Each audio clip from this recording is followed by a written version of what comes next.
Today, we are going to be talking about how to read music, as well as the staff, and as well as the treble clef.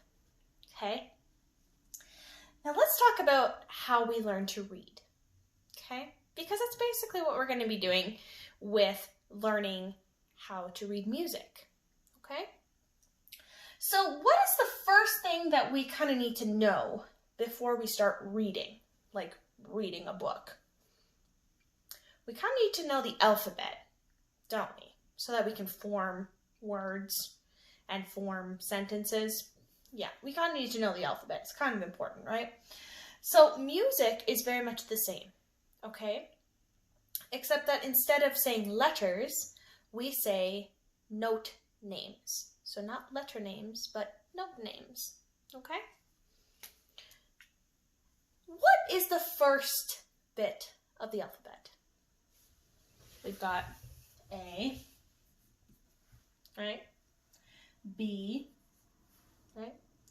And then C, D, E, F, G, H. Oh, you know what? I just had a crazy thing. Did you know that the letters of the music alphabet are exactly the same as our regular alphabet? Yeah, except that instead of having 26, like A to Z, instead of having 26 letters, we only have 7. The notes of music, or the music notes, only go A, B, C, D, E, F, G. There are only 7. And you're like, Mrs. Taves, there's a lot more notes than just 7 notes. Like, there's a lot of notes. Are you only telling me that there's 7? Well, yes and no. You see, we only have 7, but once we get to G, A, B, C, D, E, F, G, instead of going H, I, J, K, L, M, N, O, P, we go back to A. Then what comes after A? B, C, D, E, F, G. Oh, I got to G again. What do I do now? That's right, I go back to A. And this is how our letter names, or our note names, that is how we figure out what the note names are, is through the alphabet. Okay, so now we know the musical alphabet, so we got like the first steps of knowing how to read. Now, when you are first starting to write your letters, right, you start on paper, right? And you usually start on lined paper, correct? Well, music is very, very similar. And just how, like in writing, we kind of use both the lines and the spaces to kind of guide us, right? So if I was using this, if this was a lined piece of paper, and I was going to use this guy to write my name, I would use the lines as a guideline and the spaces to put my letters, right? Now in music, it's a little different.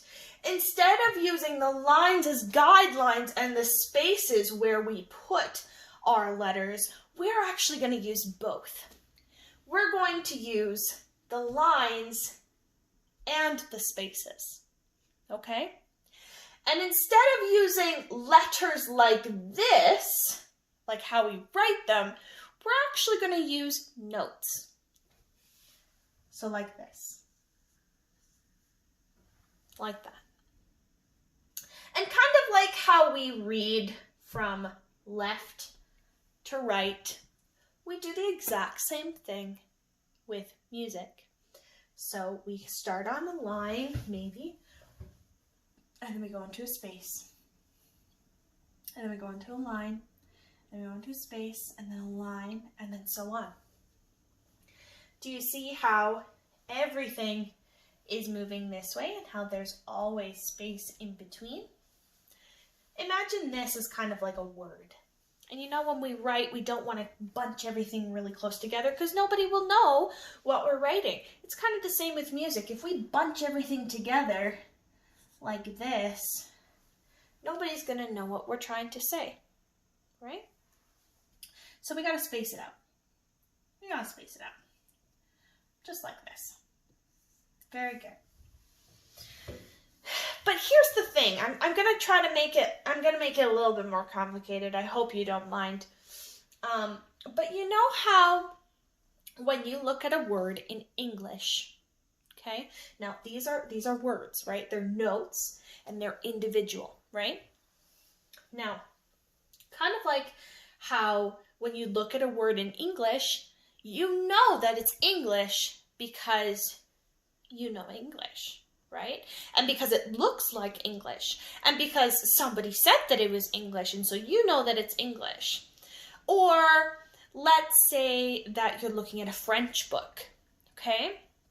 You know that a word is in French because it could say on the front that it's in French, or that because it's a French word and you know French, or because somebody told you that it's a French word, right?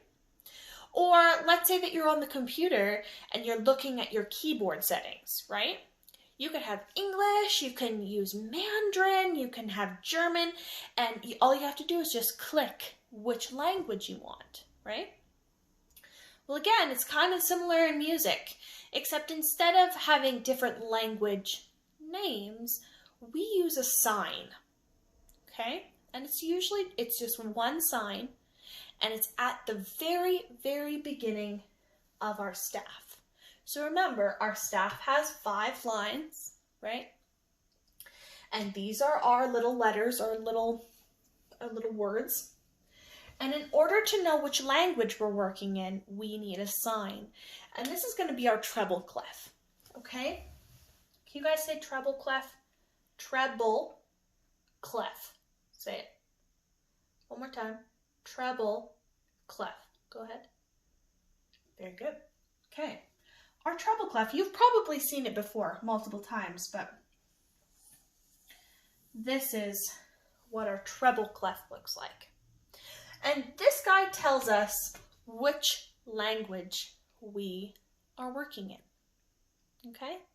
So all together, we have our notes, and each of these notes have a name, which we will go over in a little bit.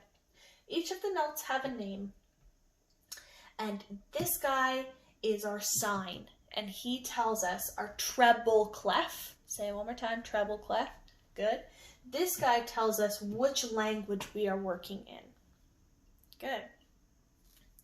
Now, one other thing about this guy. There are multiple other clefs. There's a bass clef, there's an alto clef, there's a tenor clef. There are multiple different clefs, kind of like how we have multiple different languages. Okay, so you need to know how to write these signs so that when you are looking at a staff, you know exactly which words you are going to be making or which notes you're going to be using because of your sign. Okay, I hope that this makes sense, and I hope that you have an excellent rest of your day.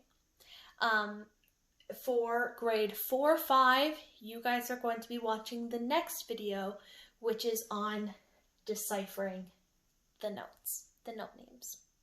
All right, thanks friends. I'll see you later.